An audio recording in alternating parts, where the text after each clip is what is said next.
நான் யார் அப்படின்ற கேள்வி நம்ம கேட்கணும். நம்ம ஏன் பிறந்தோம், இல்லை நம்ம வாழ்க்கை தான் என்ன, நம்மளோட வாழ்க்கையோட அர்த்தம் என்ன. இது ரொம்ப ஆழமான ஒரு பதிவு. இதுக்கு விடையை நான் சொல்கிறேன் உங்களுக்கு. நீங்கள் உங்கள் வாழ்க்கையை, உங்கள் உண்மையை நீங்கள் முழுசாக வாழணும். அடுத்தவங்க இதை பண்ணுறாங்க, இல்லை சமுதாயத்தில் சுற்றி இதை பண்ணுறாங்க, ஒருத்தவங்க ஒரு விஷயம் பண்ணிட்டு இருக்காங்க அவங்களுக்கு தெரிஞ்சது வரைக்கும். ஆனால் எதுவுமே அவங்க முழுமையாக அவங்கள உள்ளுக்குள்ளே ஆத்மார்த்தமாக என்ன உணர்றாங்களோ அதை பண்ணுறது கிடையாது. அதனால தான் நீங்கள் யாருன்ற உண்மை உங்களுக்கு புரியறது இல்லை.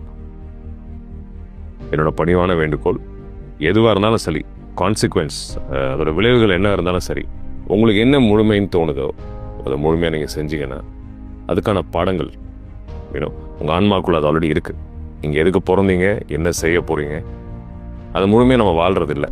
ஜென்ரலாக பயத்தால், முக்கியமாக பயத்தால் அடுத்தவங்க என்ன சொல்லிடுவாங்கன்னோ, இல்லை எப்படி வாழ்கிறதுன்ற அந்த முறைகள் தெரியாமலோ ஏனோ தானோ வாழ்ந்து நம்ம என்னென்னு புரியாமல் குழப்பத்தையும் நிறைய பேர் வாழ்க்கையை தொலைச்சிடுறோம், இறந்தும் போயிடுறாங்க.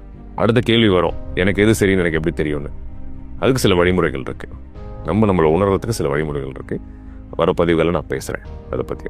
பட் முக்கியமாக நீங்கள் முழுமையாக உங்கள் உண்மையை வாழ்ந்தால் தான் உங்கள் வாழ்க்கையோட அர்த்தம் என்ன, நீங்கள் என்னன்றது உங்களுக்கு புரியும். புரிஞ்சால் எல்லாமே உங்களுக்கு வாழ்க்கையில் புரிஞ்சிடும். அதுக்கான விஷயங்கள் நம்ம சொல்லித்தருவோம் கண்டிப்பாக வர நாட்களில்.